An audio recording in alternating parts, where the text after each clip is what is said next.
I stood there in my starched uniform, watching my son promise to love the woman who had spent 6 months grinding my dignity into dust, and he didn't even know I was alive.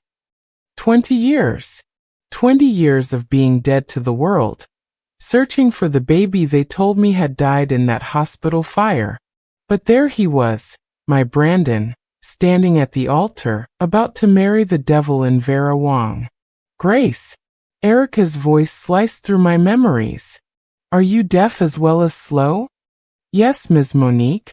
Soon to be Mrs. Brandon Sean. Though I suppose someone like you wouldn't understand the significance. She wrinkled her nose. The champagne is for guests, not the help. Of course, ma'am. And fix your hair. Honestly, I don't know why I kept you on, but I suppose even someone of your background deserves to witness elegance once in their life.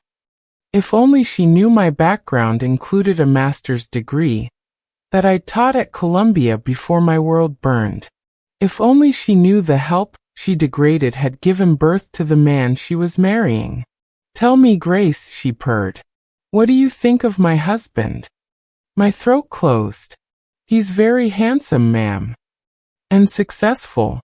His hotels generate billions. She leaned closer. Though I suppose someone like you wouldn't know what it's like. Having a man who matters. If she only knew I'd loved James Sean, Brandon's father. That we'd created Brandon before his family's pressure. And that fire separated us forever. Now go check on my special moment. You remember? When I'll call you forward during toasts. Her special moment. Public humiliation disguised as generosity. Tonight, everything would change. Tonight, Erica Monique would learn that some secrets don't stay buried, no matter how deep you dig the grave. What would you do if you discovered your child was alive but didn't know you? Share your thoughts below, and don't forget to subscribe for more powerful stories of love, loss, and redemption. Let me tell you something, and I need you to hear this with your whole heart. This is my story, baby. Every word of it carved from the kind of truth that leaves scars. I'm sharing it because I know some of you understand what it means to be invisible in plain sight. To serve in silence while your heart screams. To love someone who doesn't even know you exist. Maybe you've been there. Maybe you've stood in a room full of people and felt like a ghost. Maybe you've had to smile while someone crushed your spirit because you needed that paycheck, needed that job, needed to survive. Maybe you've lost a child. To death, to distance, to circumstances beyond your control. And you know the particular agony of empty arms that remember the weight of what they've lost. I see you. I was you. For 20 years, I lived as a dead woman. Not metaphorically, literally. The world believed Grace Washington died in that hospital fire in 2003, and maybe part of me did. The part that believed in justice, in fairness, in the idea that love could conquer all. But the mother in me? She survived. She crawled out of those ashes and spent 2 decades searching for a baby everyone swore had perished. They say a mother always knows. That's both a blessing and a curse when the world tells you you're crazy, when death certificates bear your child's name, when well-meaning people urge you to move on and find peace. There is no peace when your child is missing. There is only the endless, gnawing certainty that somewhere, somehow, they need you. So when I saw Brandon Sean's face in the New York Times engagement announcement, when I saw my baby's eyes looking back at me from glossy newspaper stock, I did what any mother would do. I got close. Even if it meant scrubbing toilets. Even if it meant becoming invisible. Even if it meant serving the woman who would marry my son while she stripped away my dignity piece by piece. Some of you might judge me for that. For not immediately revealing myself. For allowing Erica to treat me the way she did. But when you've been dead for 20 years, when you've built a life on careful lies and necessary silences, you learn that timing is everything. You learn that the truth needs the right moment to land, or it shatters everything it touches. Tonight, in front of 1,000 witnesses, that moment arrived. And baby, let me tell you, some revelations are worth every second of suffering that came before them. So settle in. Pour yourself something strong. And remember, this story is about all of us who've ever been underestimated, overlooked, or discarded. This is for everyone who's ever had to smile while bleeding. This is my story. And it's yours too. My name is Grace Washington. Though for the past 6 months, I've been just Grace, or the maid, or sometimes, when Erica was feeling particularly superior, the help. I'm 55 years old, with hands that tell the story of 2 decades of hard labor, and hair that went gray the night I lost everything. But let me start with who I am now, before I tell you who I used to be. I live in a studio apartment in the Bronx that's approximately the size of Erica Monique's walk-in closet. The walls are thin enough that I know Mrs. Rodriguez in 4B has insomnia, and that the Jackson kids in 4D are learning violin, badly. My bed doubles as my couch. My kitchen table holds exactly 2 chairs, though I only ever need one. And the window faces a brick wall that I've stared at through too many sleepless nights to count. Every morning at 4:47 a.m., my alarm goes off.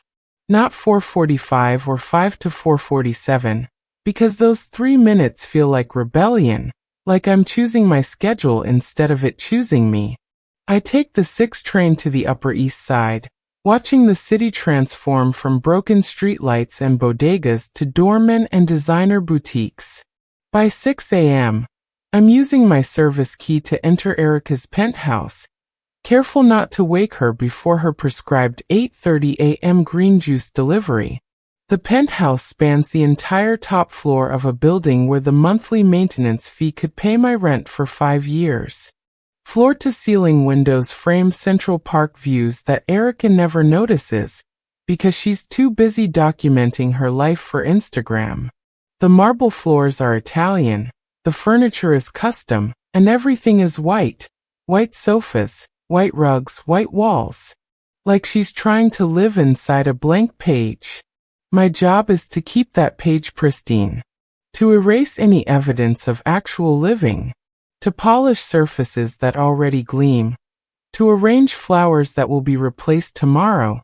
To wash sheets that have barely been slept in because Erica spends most nights at Brandon's place. I know her routines, her preferences, her secrets. I know she takes Xanax with her morning smoothie. I know she cries after her mother calls. I know she spent $50,000 on a dress she wore once and then donated because someone else wore the same designer to a charity gala. But she knows nothing about me. Not really. She knows I'm reliable. I've never missed a day in 6 months. She knows I'm quiet.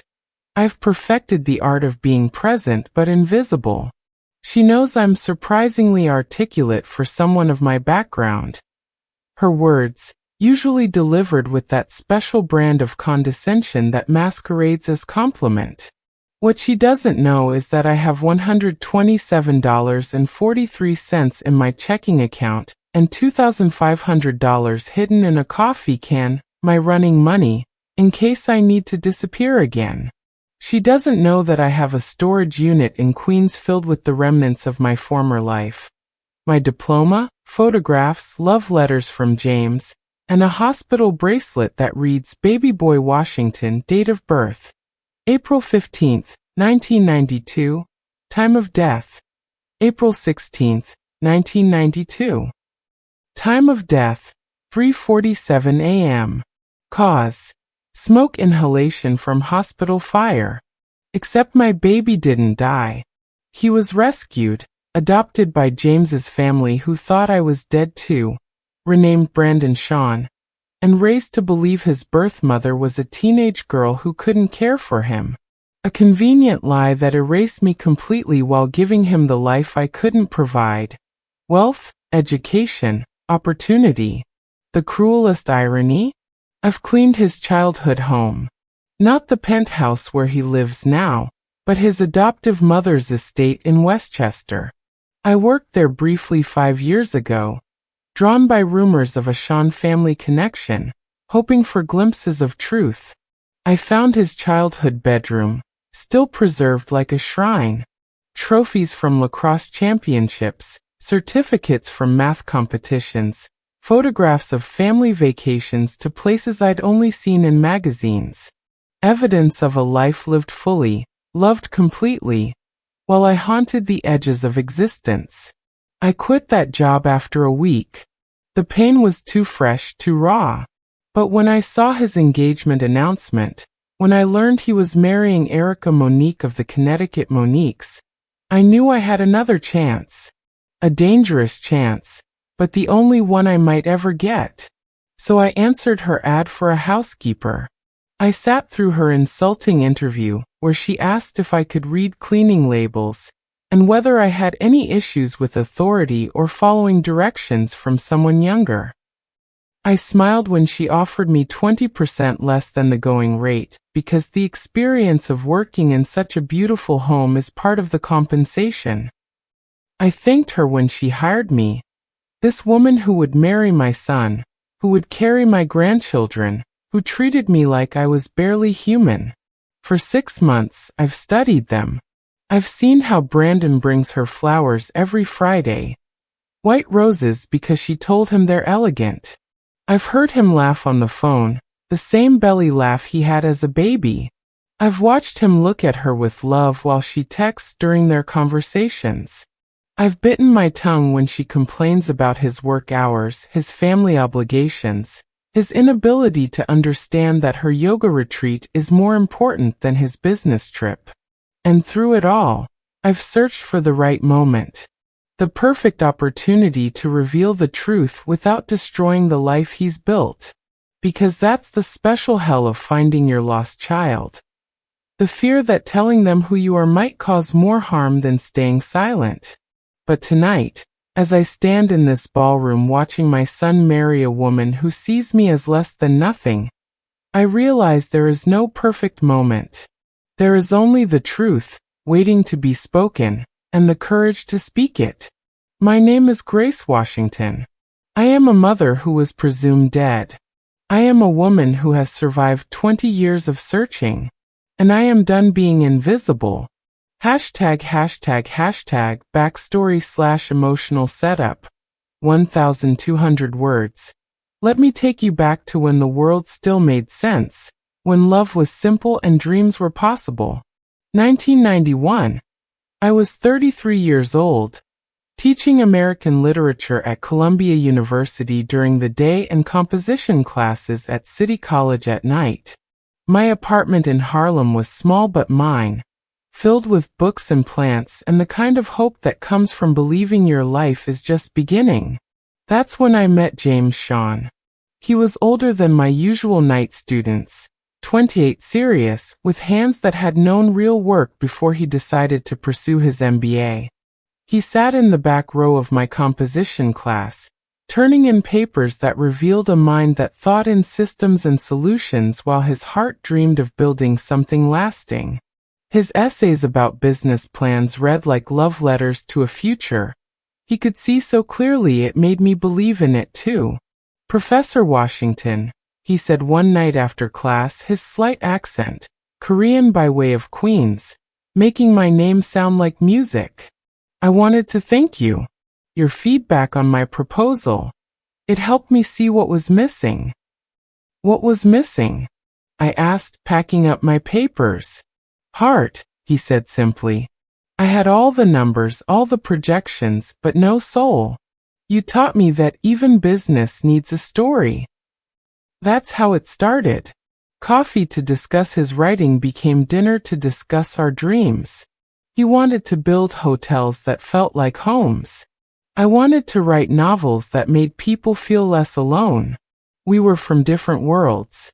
Him from a traditional Korean family that had sacrificed everything to build their import business. Me from a long line of teachers and preachers who believed education was the only wealth that couldn't be stolen. But when we were together, Those differences dissolved. We fit in ways that defied logic. He'd cook Korean dishes in my tiny kitchen while I graded papers, telling me stories about his grandmother who'd sold rice cakes on Seoul street corners to pay for his father's education. I'd read him passages from Baldwin and Morrison while he sketched hotel designs, his pencil moving in rhythm with my voice. For a year, we existed in our own universe. Then I got pregnant. "Marry me," he said when I told him, his face luminous with joy. "Not because of the baby. Because I can't imagine any future without you in it." I said yes. Of course I said yes. We were young and in love and foolish enough to believe that was all that mattered. His family disagreed. The meeting was brutal in its efficiency. His parents, his older brother, his sister, all gathered in their Flushing restaurant after hours, the smell of sesame oil unable to mask the scent of disapproval. They spoke in rapid Korean, but I didn't need translation. The way they looked at me, through me, said everything. "They'll come around," James promised afterward, holding me while I cried in his car. "When they see our baby, when they understand how much I love you, they'll come around." But pressure has a way of finding cracks you didn't know existed. The family threatened to cut him off, not just financially, but completely. No more Sunday dinners. No more phone calls home. No place in the business he'd worked in since he was 14. "Choose her," they said, "and you choose to be orphaned." He tried to stand firm. For months he tried. But I watched him wither. He'd stare at his phone when his mother didn't call on his birthday. He'd drive past the restaurant but never go in.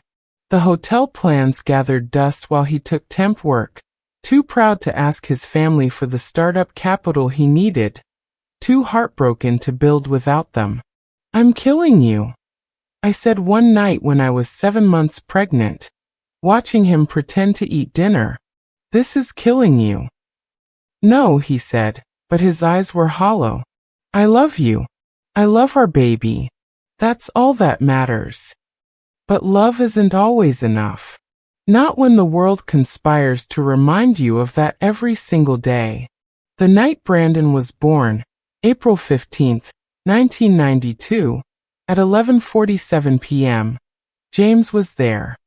He held my hand through 18 hours of labor, whispered Korean endearments I didn't understand but felt in my bones, cried when our son took his first breath. "He's perfect," he said, cradling our baby like spun glass. Brandon James Sean. "He's absolutely perfect." For 12 hours we were a family.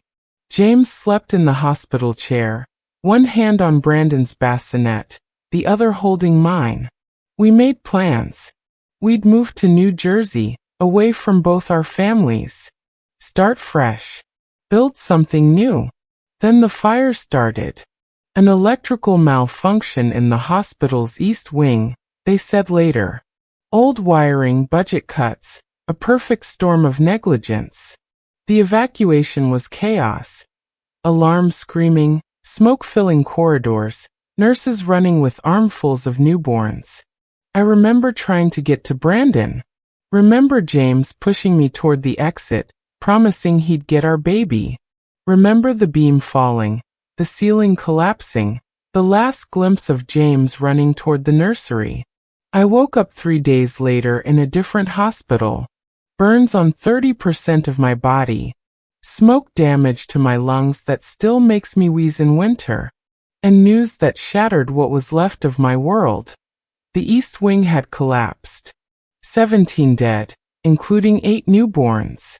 Including, they told me, my son. James. I asked through the morphine haze. He's with his family, the nurse said gently. He was injured but survived. He saved 3 babies before. Before the ceiling came down. Before our son was lost. Before everything ended. I tried to see him. Called the Sean family restaurant, the business, every number I had. But grief makes people cruel. His brother finally answered, his voice ice. You've done enough damage. He's alive, but our family is handling his care. Don't call again. The death certificates were issued. Baby boy Washington. My insistence on giving Brandon my name first had been a small rebellion that now felt like prophecy. Grace Washington, because the woman who'd loved James Sean had died in that fire too. Except I didn't die. I survived, scarred and broken, in a city that suddenly felt like a grave. The university gave me leave, then gently suggested I might need more time. My apartment felt haunted by futures that would never arrive. So I disappeared. Became someone else. Someone who cleaned instead of taught, who survived instead of lived, who searched hospital records and adoption files and birth announcements for any sign that maybe, possibly, my baby had lived too. For 20 years I searched. For 20 years, I found nothing but dead ends and false hopes. Until 6 months ago, when I saw the engagement announcement. Mr. and Mrs. Harrison Sean are pleased to announce the engagement of their son, Brandon James Sean, to Miss Erica Monique Wellington. The photo showed a man with my eyes and James's smile. Born April 15, 1992. Raised in Westchester. Graduate of Harvard Business School. CEO of Sean Hospitality Group. My baby. Alive. Successful. About to marry a woman who would become my employer. The cruelest irony? He looked happy. He looked loved. He looked like everything I'd dreamed for him, achieved without me, built on the lie that I was dead. But I wasn't dead. I was standing in a ballroom, watching him marry a woman who'd spent 6 months reminding me I was nothing. And I was about to prove that sometimes the dead do rise. Sometimes they rise and speak truth in front of 1,000 witnesses. Sometimes they rise and reclaim what was stolen. Sometimes they rise because a mother's love is stronger than 20 years of silence. The transition from discovering my son was alive to becoming his fiancé's maid wasn't planned. It was pure instinct. The kind of desperate improvisation that comes when you've been given an impossible gift. One day I was Grace Washington, invisible cleaning woman scraping by in the Bronx. Next, I was staring at Erica Monique's employment ad in the Times. Seeking experienced housekeeper for luxury Upper East Side penthouse. Must be discreet, professional, and available to work extended hours. References required. The address was only 12 blocks from Brandon's office. My hands shook as I crafted my resume. 20 years of cleaning hotels and offices transformed into the perfect pedigree for servitude. The references were real. Supervisors who'd appreciated my reliability even if they'd never bothered to learn my last name. The interview was scheduled for a Tuesday afternoon in June. 6 months before the wedding I'd read about in breathless society blog posts. Erica answered the door herself, and I knew immediately why Brandon had fallen for her. She was stunning in that particular way of women who've never questioned their place in the world. Blonde hair that fell like water, skin that had known only the best dermatologists, a smile that could warm you or cut you depending on her mood. That day she was in the warming phase. You must be Grace, she said, extending a manicured hand that I noticed she wiped on her designer jeans after shaking mine. Come in. Would you like some water? I always offer the help water. It's important to stay hydrated. The help. Already I was a category, not a person. The interview was a masterclass in casual condescension. She asked about my experience while scrolling through her phone. She inquired about my background, with the kind of delicate probing that meant she wanted to know if I was the good kind of poor. She explained her expectations while giving me a tour of the penthouse, pointing out surfaces that needed special care, areas that required daily attention, her personal spaces that demanded absolute discretion. My fiancé stays over frequently, she said, pausing by a wall of engagement photos. Brandon is very particular about his privacy. He's building something special with his hotels, and I won't have anyone threatening that with gossip or inappropriate interest. I stared at the photos, my heart hammering. There he was. My baby. Tall and broad-shouldered like James, but with my nose, my stubborn chin. In every photo, he looked at Erica like she hung the moon while she looked at the camera. He's very handsome. I managed, the words ash in my mouth. Isn't he? She preened. We met at a charity gala. I bid on him at the bachelor auction. $30,000 for a date. Best investment I ever made. She laughed, the sound like champagne bubbles. Though between you and me, I would have paid triple. The Sean family fortune is impressive, but Brandon's taking it to another level.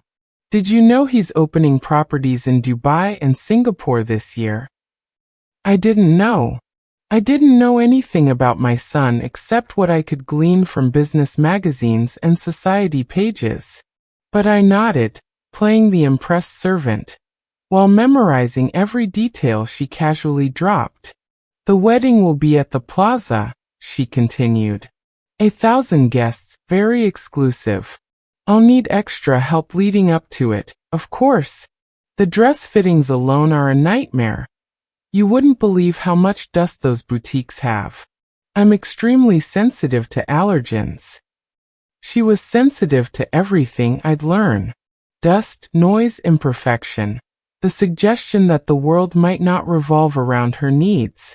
But that day, she hired me on the spot, perhaps because I was old enough to be non-threatening, quiet enough to be forgettable, and desperate enough to accept her insulting salary. You'll start Monday, she declared. 6 a.m. sharp.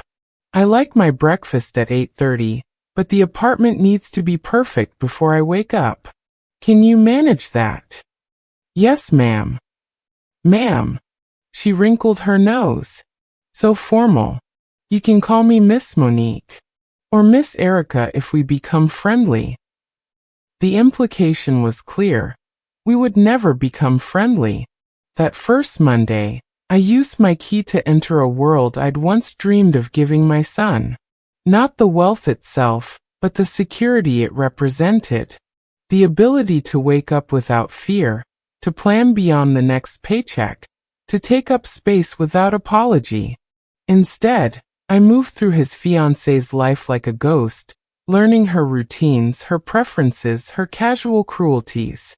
She liked her coffee at exactly 140 degrees. Her sheets changed daily whether she'd slept in them or not. Fresh flowers in every room but no lilies. They reminded her of funerals. The bathroom cleaned with specific products in a specific order because she'd read an article about chemical interactions. Her clothes organized by color, then designer, then season. And through it all, evidence of Brandon. His toothbrush in the master bathroom. His suits in the second closet. His photos on her nightstand, always facing her side of the bed, like she needed to confirm her ownership even while sleeping. But it was the small things that broke my heart. The way he left notes on her mirror. Beautiful girl, have a beautiful day. The protein bars he stocked in her kitchen because she forgot to eat when stressed. The phone calls I overheard. I love you too, Erica. Yes, I'll pick up your dry cleaning. No, baby, you're not being high maintenance. You deserve to have things exactly how you want them. He was kind. My son was kind. Even to someone who didn't deserve it. The world saw Erica Monique Wellington as Manhattan's golden girl. Philanthropist, influencer, soon-to-be wife of one of the city's most eligible bachelors. Her Instagram feed was a masterpiece of curated perfection. Charity galas where she smiled beside cancer patients, yoga retreats in Bali with inspirational quotes about gratitude, candid shots of her and Brandon that looked spontaneous, but took 47 takes to achieve. Grace, hold this reflector, she'd command during her morning photo shoots. Higher. No lower. God, don't you understand angles? I understood angles perfectly. I understood the angle of her jaw when she was about to say something cruel. The angle of her smile when guests arrived versus when they left. The angle of deception she'd perfected over years of practice. In public, Erica was gracious. She'd air kiss her friends and compliment their bags, their hair, their latest procedures with just enough enthusiasm to seem genuine. She'd hold Brandon's hand at events and gaze at him adoringly, playing the besotted fiancé to perfection. She'd even acknowledge me occasionally when others were watching. A benevolent smile, a thank you grace that sounded like bells ringing. But in private? In private, Erica Monique was a monster dressed in designer clothing. You stupid woman. The shriek came from the master bedroom where I'd accidentally placed her Hermes bag on the wrong shelf. Do you have any idea what this costs? It's worth more than you'll make in 5 years. She was probably right. The bag, one of 63 in her collection, costs more than my annual salary. But it was leather and thread, not a holy relic, despite the way she cradled it like a wounded child. I'm sorry, Miss Monique. I'll be more careful. You'll be more than careful. You'll be perfect, or you'll be unemployed. She thrust the bag at me. The leather needs conditioning. Figure out how to do it properly, or I'll deduct the restoration from your pay. This was week 3 of my employment. By week 6, I'd learned her cruelty came in patterns, like weather. Morning cruelty was sharp and quick.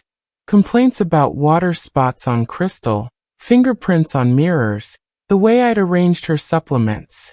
Afternoon cruelty was lazier, meaner. Observations about my appearance, my smell, my obvious lack of education. Evening cruelty, especially after wine, was philosophical. You know what your problem is, Grace? She'd lounged on her white sofa, her third glass of Sancerre making her expansive. You have no ambition. You're content to clean other people's homes, to be invisible. It's almost admirable, really. Like a worker ant.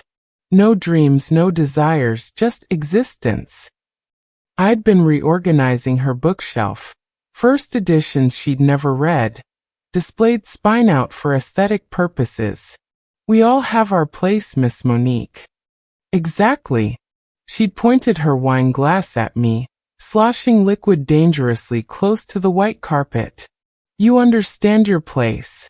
That's why I keep you around despite your limitations. You know what you are. What I was, in that moment, was a woman who'd taught James Shawn to love literature, who'd published papers on Toni Morrison and August Wilson, who'd had dreams bigger than this penthouse before they burned to ash. But she didn't need to know that. She needed to believe I was exactly what she saw, nothing. The mask slipped most dramatically when Brandon wasn't around. When he traveled for business, which was often, Erica transformed from devoted fiancée to something feral. She'd have friends over for wine nights that turned into dissection sessions where they'd tear apart everyone they knew. She'd scroll through Brandon's ex-girlfriend's social media, providing cruel commentary on their appearances, their careers, their audacity to have once touched what was now hers. Look at this one, she'd cackled to her friend Brittany, shoving her phone in my direction as I served their charcuterie. She actually thought she had a chance. A kindergarten teacher. Can you imagine? Brandon with someone who makes $40,000 a year. But it was her treatment of Brandon himself that revealed the depths of her deception.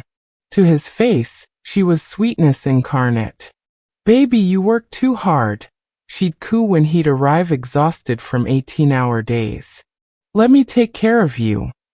But the moment he'd fall asleep, she'd be on the phone with her friends, complaining about his schedule, his family obligations, His inability to understand that her Pilates class was more important than his board meetings. He's so obsessed with those hotels, she'd whine. Like, we get it, you're successful. But does he have to care so much? It's not like he needs the money. She didn't understand that Brandon worked not for money, but for meaning. I could see it in the way he reviewed blueprints at her dining table, the excitement in his voice when he described making luxury accessible, creating spaces where families could build memories. He had James's vision and my heart, even if he didn't know it. The cruelest moments came when she'd perform kindness for an audience. When her society friends visited, she'd make a show of caring about the help. "This is Grace," she'd say, gesturing to me like I was part of the decor. "She's been with me for months now. I'm teaching her about proper service. It's important to give back, don't you think? To help those less fortunate improve themselves." Her friends would nod approvingly, while I served tea from a service that cost more than my mother's funeral. They'd compliment Erica on her generosity, her patience, her willingness to work with someone so raw. And she'd bask in their praise while I bit my tongue until it bled. But the universe has a way of revealing truth. Small moments when the mask didn't just slip but shattered. Like the afternoon she thought I'd left early and I heard her on the phone with her mother. "Of course I love him, Mother. Don't be ridiculous. Love has nothing to do with it. The Sean money is old and getting older. Brandon's multiplying it exponentially. Do you know what the prenup loan guarantees me? And if we have children, when we have children, I'll be set for life." Or the morning she discovered I'd accidentally heard her argument with Brandon about the wedding guest list. "Your father's business associates are not my problem, Brandon. This is my day. My day. And I won't have it ruined by some new money Asian investors who don't even speak proper English." The silence after she realized I was in the room was deafening. Brandon's face, the shock, the hurt, the dawning realization that maybe his fiancée wasn't who he thought she was. But then Erica had turned on the tears, claimed she was just stressed, that she didn't mean it that way. And Brandon, my sweet trusting son, had held her while she performed remorse. "Grace won't say anything," she'd said over his shoulder, her eyes meeting mine with cold warning. "Will you, Grace? You understand about wedding stress." "Of course, Miss Monique," I'd replied, watching my son comfort a woman who'd just revealed her contempt for his heritage. "I understand completely." And I did understand.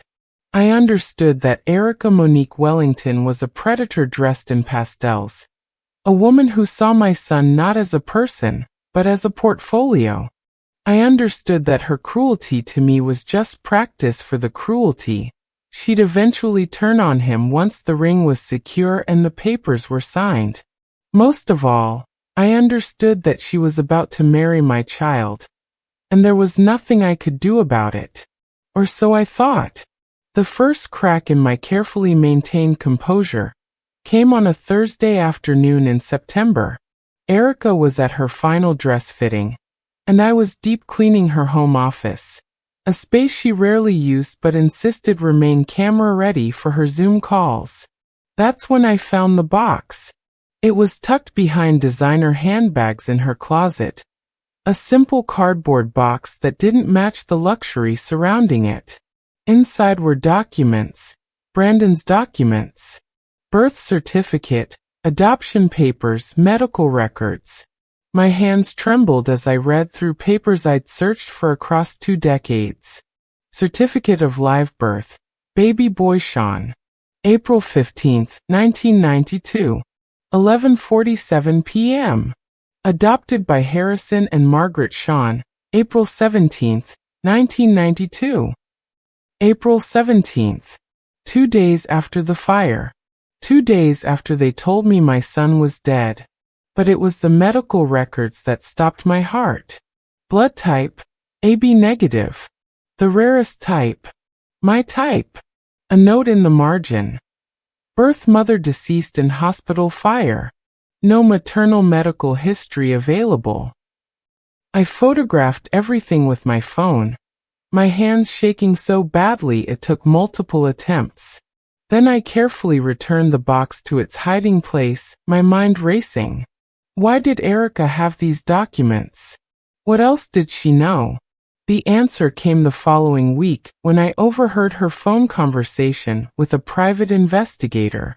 I don't care what it costs, she hissed, pacing her living room while I pretended to dust. I need to know everything about his birth mother. Everything.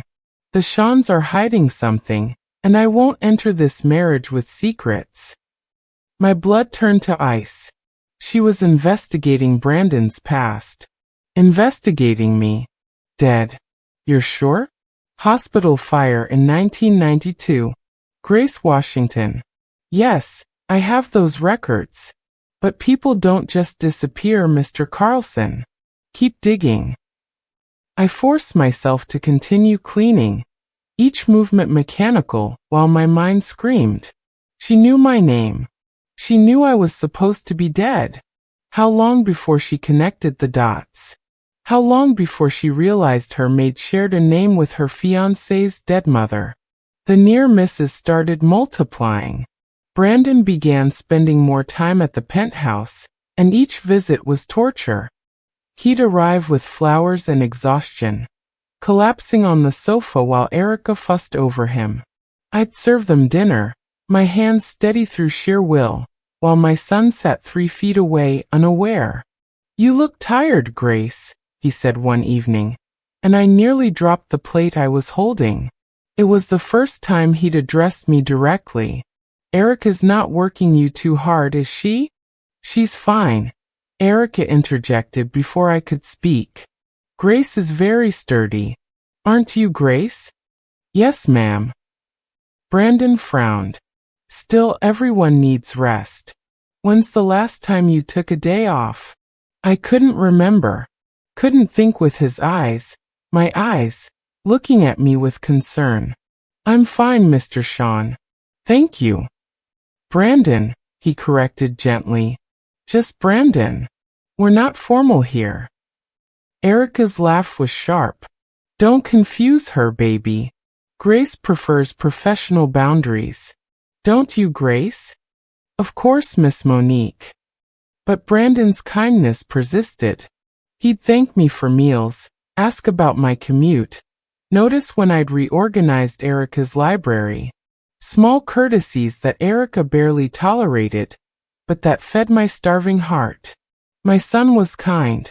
Despite everything, despite being raised by the family that had rejected me, he was kind. The closest call came in October. I was cleaning the bedroom when I found it. A photograph that must have fallen from Brandon's wallet. Old, creased, black and white. A young woman holding a baby. Her face partially obscured but unmistakable to anyone who knew her. It was me, holding him. The only photo James had taken in those 12 precious hours. What are you doing? Erica's voice made me jump. She stood in the doorway, eyes narrowed. I found this on the floor, Miss Monique. I held out the photo, praying my hands wouldn't shake. It must have fallen from Mr. Brandon's wallet. She snatched it from me, studying it with predatory interest. His birth mother, she said finally. The Shans gave it to him on his 18th birthday. Some sob story about a teenage girl who couldn't keep him. Died in a fire. She looked at me sharply. Tragic, isn't it? Very tragic, ma'am. You know what's interesting? She moved closer, and I could smell her perfume, feel her examining me. You have similar features. The nose, maybe. The chin. My heart hammered so loud I was sure she could hear it. Many people share features, Miss Monique. She continued staring, and I forced myself to meet her gaze with practiced blankness. Finally she shrugged. I suppose. Though you're much older than she would have been. And obviously, she gestured vaguely at my uniform, my gray hair, my everything. Different circumstances. She tucked the photo into her pocket. I'll return this to Brandon. And Grace? Don't go through personal items. It's inappropriate. Of course, Miss Monique. My apologies. She left, and I sank onto the bed I'd been making, my legs finally giving out. She'd seen it. The resemblance. But her prejudice, her inability to see me as fully human, had saved me. In her mind, the help couldn't possibly be connected to her fiancé's tragic origin story. But I knew the truth was circling closer, like water finding cracks in a dam. The wedding was 2 months away. 2 months to decide. Did I keep silent and watch my son marry this monster? Or did I risk everything, his happiness, his stability, his entire world, to tell him the truth? The answer came the night I heard Erica on the phone with her lawyer, discussing the prenup. I don't care what his family wants. If we divorce after children, I want full custody. Full. I won't have my kids spending summers with those people, learning their backwards values. Make it ironclad. My grandchildren. She was already planning to weaponize my grandchildren. That's when I knew. The truth had to come out. Not for me, but for Brandon. For the family he might have. For the future she was already poisoning. The only question was how. And when. The answer, it turned out, would come from Erica herself. The wedding day arrived like a fever dream. December 15th. The Plaza Hotel transformed into a winter wonderland that costs more than most people's homes. I'd been there since 4 a.m., part of an army of workers ensuring every crystal gleamed. Every flower stood at attention, every surface reflected the perfection Erica demanded. Grace. Her voice cut through the pre-dawn quiet of the bridal suite. Grace. Where is my emergency kit? I hurried in with the monogrammed case containing her Xanax, her beta blockers, her CBD oil, all the chemical assistance she needed to perform happiness. She stood before the three-way mirror in her lingerie, a vision of toned perfection that had cost thousands in trainers, nutritionists, and subtle procedures. Finally, she snapped, snatching the case. You'd think on my wedding day, you could manage basic competence. My apologies, Miss Monique.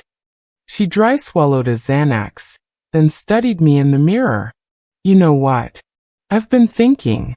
After tonight, things will change. Brandon wants to hire household staff for our new home.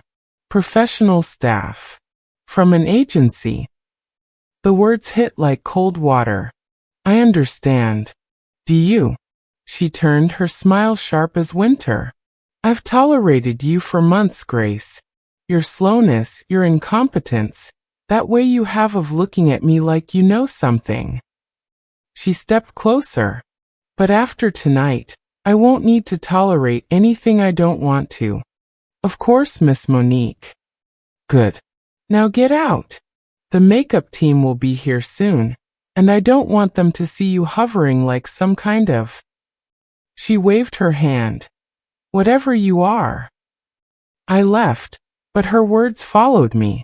After tonight, I'd lose access to Brandon forever. This was my last chance. The ceremony was scheduled for 5 p.m. By 3 p.m., the hotel was buzzing with guests, photographers, and enough flowers to stock a botanical garden. I moved through the chaos in my uniform, invisible to everyone except the other service staff. Just another pair of hands, ensuring the Wellington-Shawn union proceeded flawlessly. That's when I saw them, the Shawns. Harrison and Margaret, Brandon's adoptive parents, the people who'd raised my son while I searched for him in vain. They looked older than I remembered from that terrible day at the hospital, when Harrison had claimed his nephew's body. Margaret's hair was silver now, her face lined but still carrying that particular combination of wealth and worry that marked society matrons. "The flowers are exquisite," she was saying to someone. "Though I do think Erica went a bit overboard." "Everything about Erica is overboard," Harrison muttered, then caught himself. "I mean, she has dramatic taste. They didn't like her." The realization hit me with unexpected force. They saw through her too. I was repositioning champagne flutes when Margaret approached the bar. Up close, I could see the kindness in her eyes, the gentle way she thanked the bartender. This was the woman who'd raised my son, who'd been there for every fever, every nightmare, every milestone I'd missed. "Excuse me," she said, and I realized she was addressing me. "You work for Erica, don't you? I've seen you at the penthouse." "Yes, ma'am." She studied me with intelligent eyes. "You look familiar. Have we met before?" My heart stopped. "I don't believe so, ma'am." She tilted her head. "There's something. What's your name?" "Grace, ma'am." "Grace." She repeated it softly, and for a moment, I thought I saw recognition flicker. Then Harrison called her away, and the moment passed. But the universe wasn't done with coincidences. At 4:30, I was in the bridal suite helping with last-minute touches when Erica's phone rang. She was being sewn into her dress. Literally, the designer was stitching her into the gown for a perfect fit, and couldn't move. "Answer it," she commanded. "If it's the photographer, tell him I'll be ready in 20 minutes. I picked up the phone. Miss Wellington's phone. "This is Robert Carlson, the investigator. I need to speak with Miss Wellington immediately. I found something about the Washington woman." My blood froze. "She's unable to come to the phone. May I take a message?" "Tell her Grace Washington isn't dead. I found employment records, tax filings. She's been living under variations of her name for 20 years. And get this, she's been working for wealthy families, always ones with connections to the Sean family. This woman is stalking them." I'll give her the message. Tell her to call me immediately. If this woman is who I think she is, the wedding could be."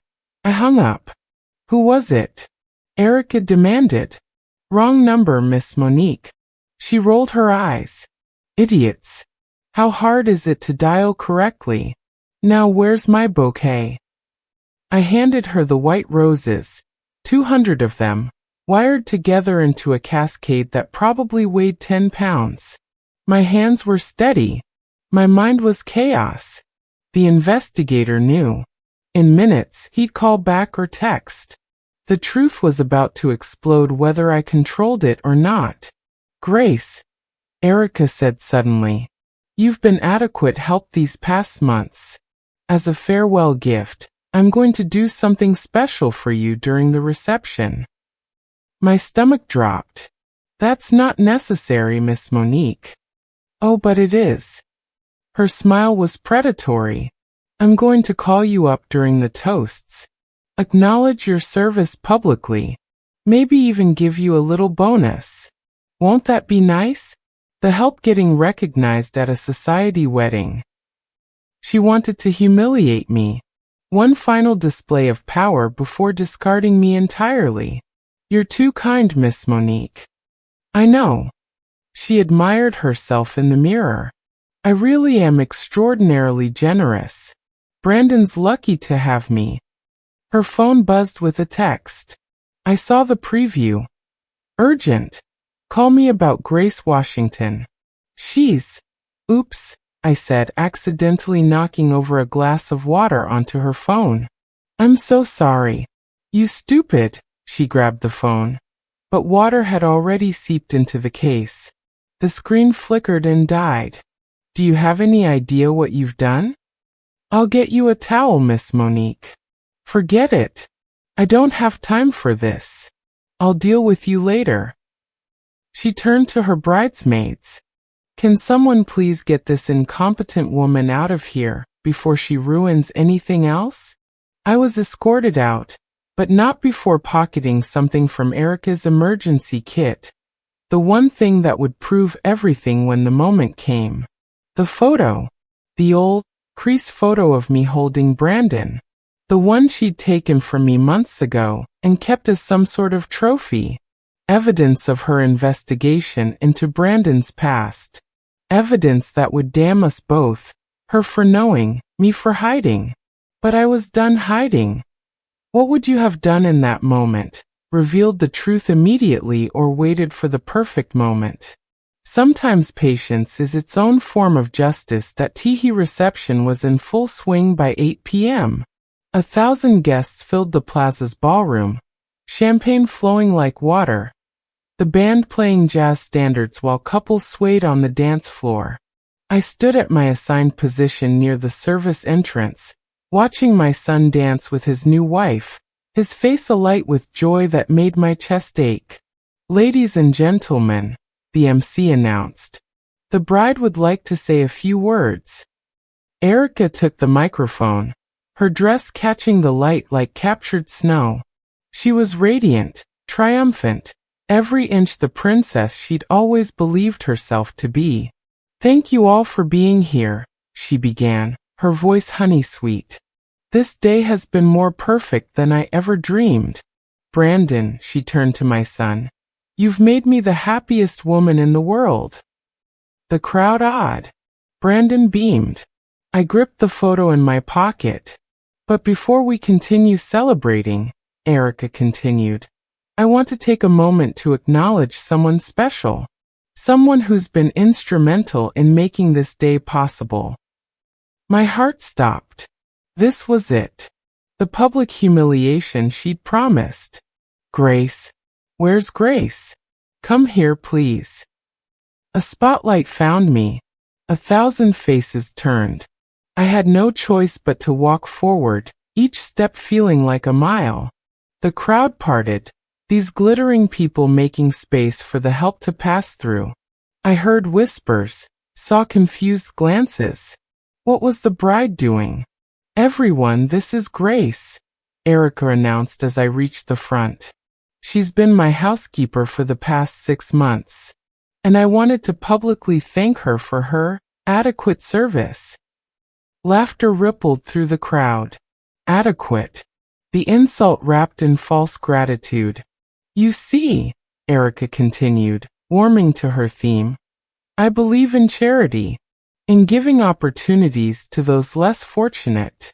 And Grace here is a perfect example of how, with proper guidance, even someone from her background can learn to serve properly." The laughter was uncomfortable now. Even these people, insulated by wealth and privilege, could sense the cruelty. I saw Brandon's face change, confusion replacing joy. "Erica," he said quietly, reaching for the microphone, "maybe we should." "No, baby, let me finish." She pulled away from him. "Grace deserves this moment. Don't you, Grace? Tell everyone how grateful you are. Go on. Speak." She thrust the microphone at me. 1,000 people waited. Brandon watched with growing alarm. The Shans sat frozen at their table. I took the microphone. "You want me to speak?" My voice was steady, stronger than it had been in 20 years. "You want me to tell everyone how grateful I am?" "Yes," Erica smirked. "Tell them." "All right." I turned to face the crowd. "My name is Grace Washington, and I am grateful. Grateful that after 20 years of searching, I finally found my son."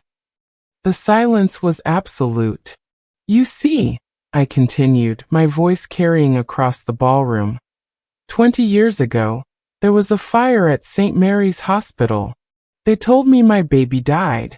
They told me I should move on, find peace, accept God's will. But a mother knows. A mother always knows." "What is she talking about?" Erica hissed, reaching for the microphone. I stepped away. I'm talking about truth, Miss Monique. The truth you've spent months investigating. The truth you discovered but chose to ignore because it didn't fit your perfect narrative. I pulled out the photograph, holding it high. This is me 20 years ago. Holding my son, Brandon James Washington, born April 15, 1992, at 11:47 p.m. Gasps rippled through the crowd. Brandon stood frozen, his face a mask of shock. The Shawns were on their feet. You're insane, Erica sputtered. Someone call security. Am I? I turned to Brandon, my voice breaking for the first time. You have a small scar above your left eyebrow from forceps during delivery. You're allergic to strawberries. They make your throat close up. When you were 3 hours old, you grabbed my finger and wouldn't let go. The nurses said they'd never seen a newborn hold on so tight. Brandon's hand went unconsciously to his shoulder. His face had gone pale. This is ridiculous. Erica shrieked. She's clearly disturbed. She's been stalking us. You're right, I said calmly. I have been watching. For 6 months, I've cleaned your home, served your meals, listened to you plan a future with my son while you treated me like I was less than human. I've bitten my tongue while you mocked my appearance, my race, my worth. All because I needed to be sure. Needed to know that the baby I lost in that fire had somehow survived. Margaret Shawn pushed through the crowd. Grace? Grace Washington? But you died. The hospital said. The hospital said what they needed to say, I replied. A black woman with no family, no resources, badly burned and sedated for days. It was easier to declare me dead than deal with the questions. Easier to let the Shawns claim their nephew's body and raise him as their own. You're lying, Harrison Shawn said, but his voice lacked conviction. We have documentation. Forged documentation. I interrupted. Just like the story about a teenage mother who couldn't care for her baby. You knew who I was. You knew James loved me. But I wasn't the right color, the right class, the right anything for your precious family. Mom. Brandon's voice was small, lost.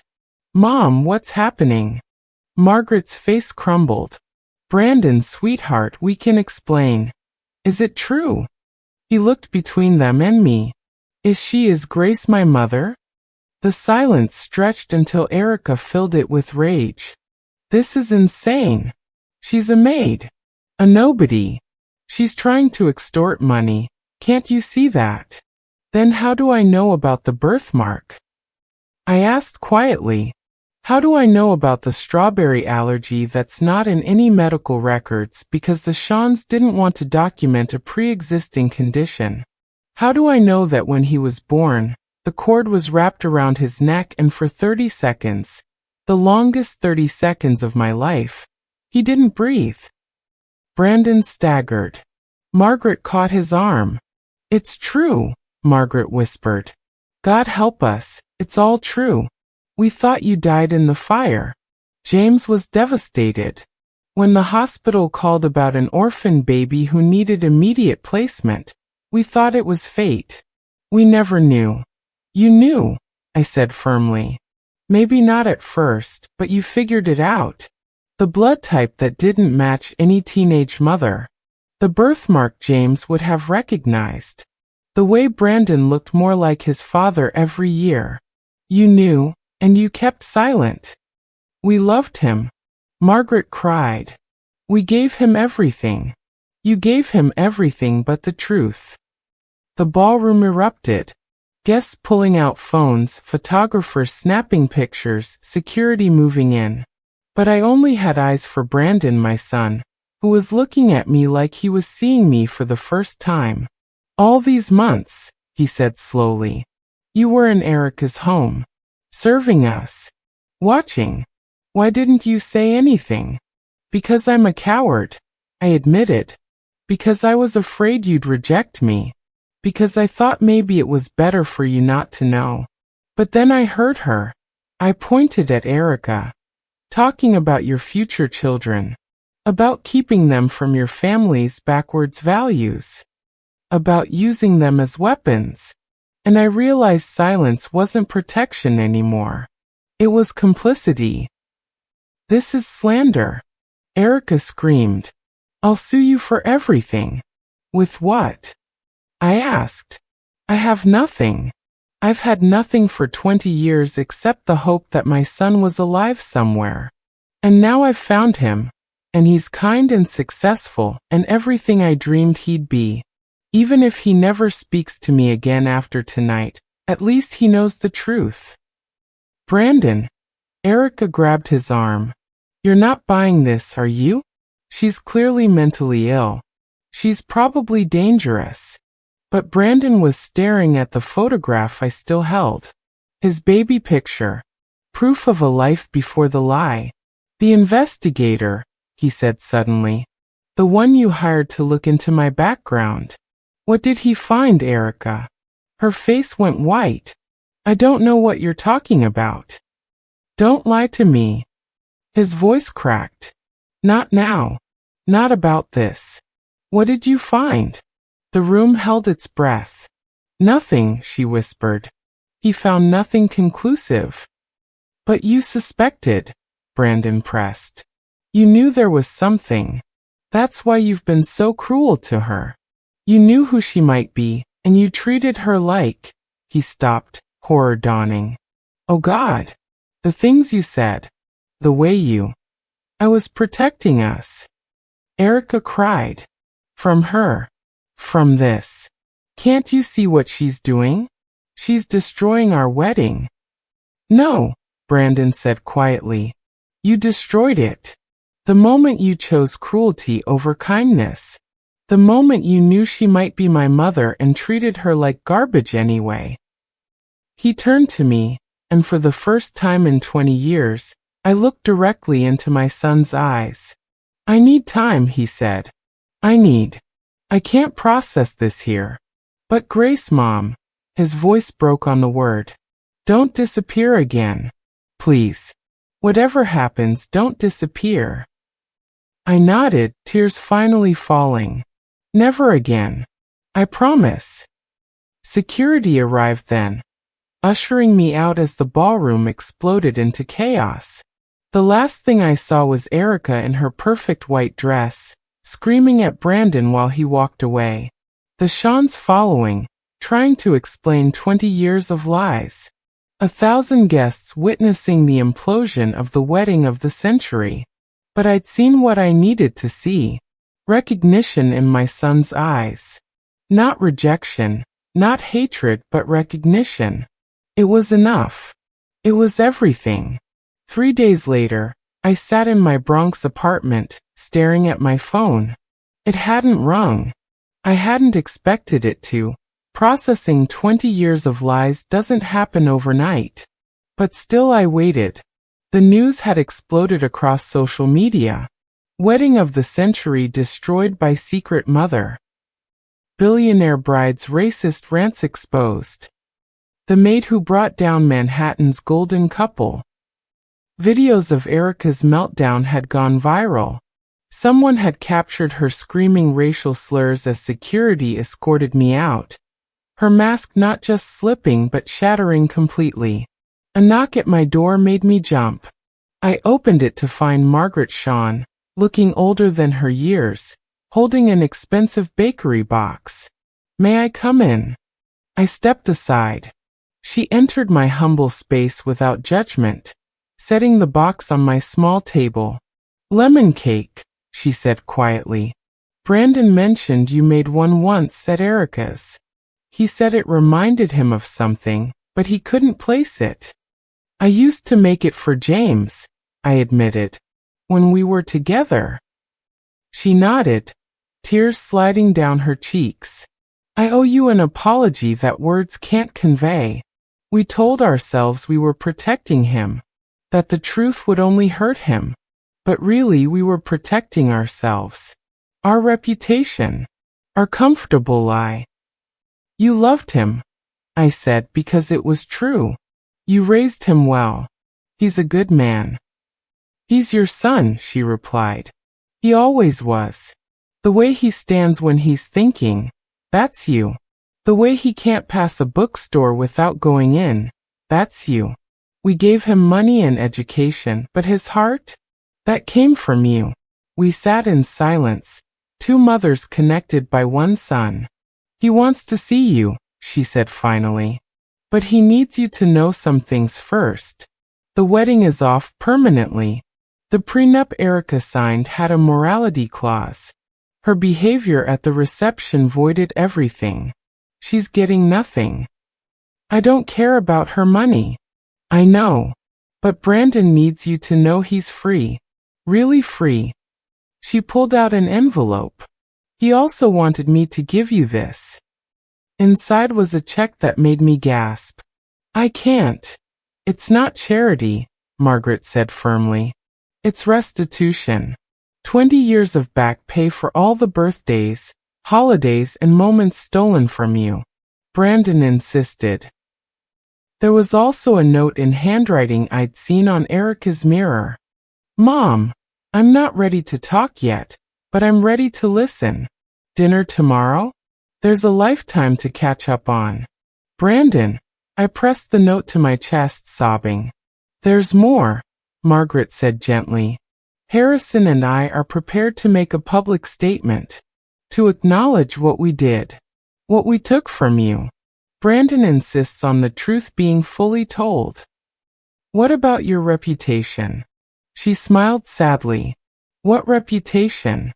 We're the people who stole a child from his mother. Who let prejudice and pride destroy a family. We'll face whatever comes.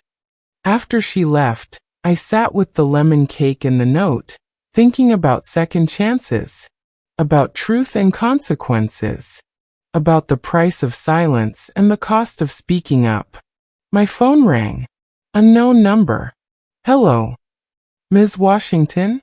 This is Patricia Chun from the New York Times. We'd like to interview you about your story. About systemic racism in adoption. About class discrimination. About... No. I said firmly. No interviews. No book deals. No movie rights. This isn't a story for consumption. It's my life. My son's life. But don't you want to share your truth? I already did, I replied. With the only person who mattered. I hung up and turned off my phone. Tomorrow, I would have dinner with my son. We would talk, cry, maybe begin to heal. It wouldn't be easy. 20 years of separation couldn't be bridged in a day or a year. But we had time now. Time and truth. As for Erica, I heard she left the city. Moved back to Connecticut to live with her parents. Her social media scrubbed. Her influencer career destroyed by her own words. The internet had been merciless. Her racist rant becoming a cautionary tale about the masks people wear, and what happens when they slip. But I didn't feel victorious. Just tired. And grateful. And ready to know my son. So that's my story, baby. The story of a mother who refused to stay dead. A son who chose truth over comfort. And a bride whose cruelty became her own undoing. Some of you might wonder if I regret waiting so long. If I should have spoken up sooner, fought harder, refused to be invisible. But survival isn't always about fighting. Sometimes it's about enduring. Sometimes it's about waiting for the exact right moment when truth can't be denied or dismissed. Erica taught me something valuable in those 6 months of humiliation. People like her never change. She's out there somewhere, probably spinning a new narrative where she's the victim, where I'm the villain who destroyed her perfect life. And you know what? Let her. Because while she's rewriting history, I'm living it. Having dinners with my son. Meeting his real friends. Slowly, carefully, becoming the mother I always was but couldn't be. Brandon and I are taking it slow. There's too much pain to rush past. Too much lost time to pretend it doesn't matter. But last week he called me mom without hesitation. Yesterday he asked about his father. Tomorrow we're visiting James's grave together. The first time I'll have been there since the funeral his family wouldn't let me attend. The Shans are trying. They've publicly acknowledged what they did, faced the backlash with grace I didn't expect. They've asked me to consider them Brandon's family still. Not instead of me, but alongside me. I'm thinking about it. Forgiveness is a process, not a moment. But here's what I want you to remember. Your truth matters. Your dignity matters.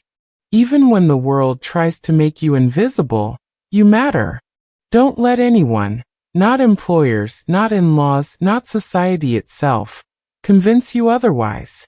And to those of you who see yourselves in Erica, who treat the help as less than human, who believe your money or status makes you superior, we see you. We've always seen you. And someday, when you least expect it, your mask will slip too. Thank you for listening to my story. Hold your babies close. Tell your truths. And remember, love always finds a way.